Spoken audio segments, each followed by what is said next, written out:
Good morning, it's 4:37. Turning to farm news now. World Trade Organization's appellate body has found the U.S. country of origin labeling rule for meats non-compliant with trade rules. This reaffirms a previous ruling by the WTO compliance panel and strikes down the U.S. appeal from last November.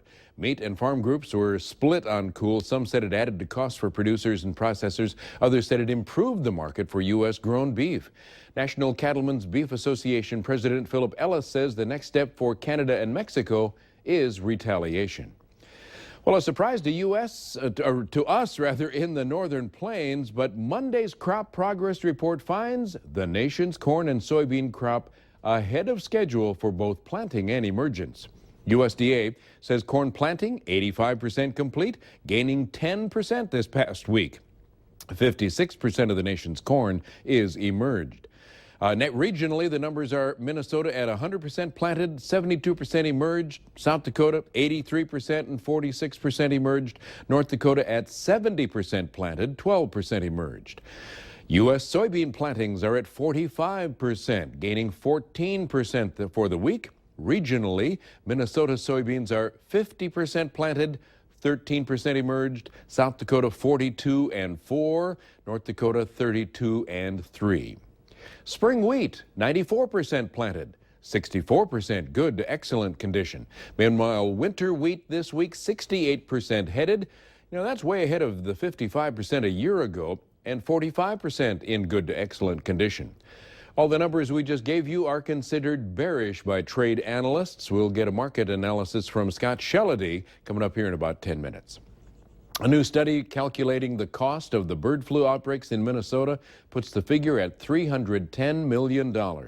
University of Minnesota Extension Service developed a computer model to determine that for every $1 million of sales revenue lost to bird flu, the indirect costs are $1.8 million. Direct losses for turkey and egg-laying operations are at $113 million. Tomorrow morning we'll have a story on this, taking a good close look at what it means for the Minnesota economy in general.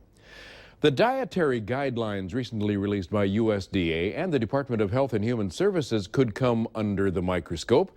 House Ag Committee leader Colin Peterson of Minnesota and Mike Conaway of Texas want those two federal agencies to put together a review process on comments received on the guidelines. The lawmakers say the advisory committee exceeded their scope in developing recommendations and needs to follow science.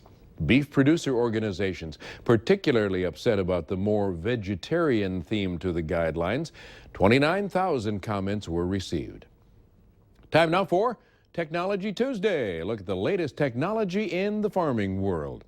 Well, the U.S. Senate and House of Representatives are pledging to continue their support for a new FAA Center of Excellence. There are 6 of them across the country tasked with researching and developing technologies and policies for unmanned aerial systems.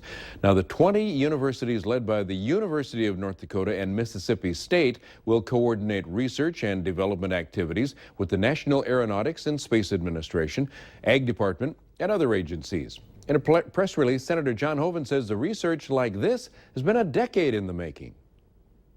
In 2005, I was working with the FAA at that time to try to find a way to advance the integration of unmanned aircraft into the NAS, the National Airspace, and to have concurrent airspace use between manned and unmanned aircraft. And it's been, well, until 2011, before we were able to include legislation in the FAA reauthorization bill that set up the test sites, and we have now 6 test sites across the country in North Dakota and Alaska and other places. And so it's all starting to come together. The FAA expects the COE to begin research in 2015 this year and be fully operational next year. The COE Center of Excellence will be working on new technological developments for unmanned aircraft and their uses. Research also involving the deployment of unmanned aerial systems or drones for biofuel and clean fuel technologies and ag and environmental monitoring. Turning farmers' fields into high-tech territory, feds just gave certain drones the go-ahead. The drones will carry tanks of fertilizer and pesticides. This is a first. It'll allow farmers to do a little more precision crop dusting. How could drones change the future of farming in this region? Reporter Derek Shore getting the answers from Lodi, California. It looks like a toy, but this is a high-tech tool. And after testing it right here in our wine regions, this state-of-the-art farm drone has been given the green light by the FAA, the first of its kind approved in the U.S. We think it opens up some of the first opportunities to really deliver a payload in agriculture. Ken Giles is a professor of agricultural engineering at UC Davis and has spent the past several years studying and refining the RMAX unmanned helicopter, which comes equipped with tanks to fly above crops, including grapes, releasing pesticides and other supplements with little labor cost. We can avoid problems with pests, we can treat a smaller area, and we can do it in an economical way. Giles says the RMAX, designed originally for rice farms in Asia, can help supplement other equipment as well, like ground sprayers. But how much faster? It'll take maybe half an hour to do an acre of land with certain spray systems. We found that with our aerial vehicles, we can do up to maybe 6 or 7 acres per hour. It's a really impressive piece of equipment, and it really paves the way for this use in agriculture. Michael Hoffman is with the Lodi Wine Grape Commission. He says there are still questions about how well the copter will do spraying thick grape canopies, but says the commission supports drone technology. It opens up the door for the use of drones and other unmanned aerial devices for other applications. The RMAX is not on sale yet, and with a price tag at over $100,000, large companies will likely buy the drones and then rent them out. A technology I think a lot of people didn't anticipate.